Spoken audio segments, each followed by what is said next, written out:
Third-year engineering student Luke Hauer has total control over everything in his lab, including the music. He plays classic rock on most days, but today, the Marriage of Figaro. Hauer was given access to the space after he and another student pitched their idea to the biomedical engineering department.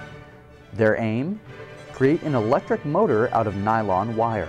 Here's this thing that does exactly what you wanted your other motor to do, but I chop your weight in, what, 1/100th of the weight?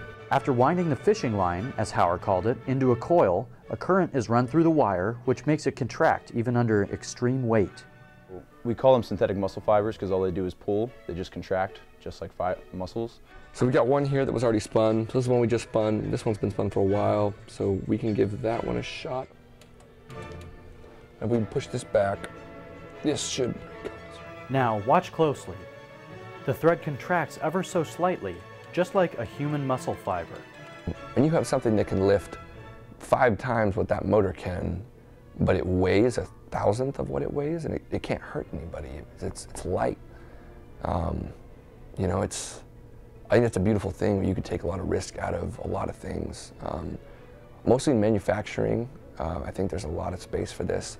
And then obviously there's the next gen, there's the exoskeletons and prosthetics. Every fiber is lifting 2.5 pounds. So prosthetics aren't looking for a lot of power. They're looking for efficiency, they're looking for lightweight. And I can give both those things. And the other nice thing that I see in the prosthetic world is you can hook these up just like your muscles are in your arm. And and I think a lot of patients look down at their arms and they see these these spinning, they're DC motors, they're like torsional motors, linear actuators. They see all these weird mechanical things underneath the plastic. And I think it really takes away from their ability to like feel human. But I think because you can rig these up just the same way and they could actually look more like, you can put the skin, like a synthetic skin, over these muscles and you can get this, it's not gonna look exactly the same, but it's gonna feel a lot more human. And I think that's just another thing that makes these great. There's a lot of things that make these great, but it's kind of cheesy, but I think it could change the world one day. That's the dream.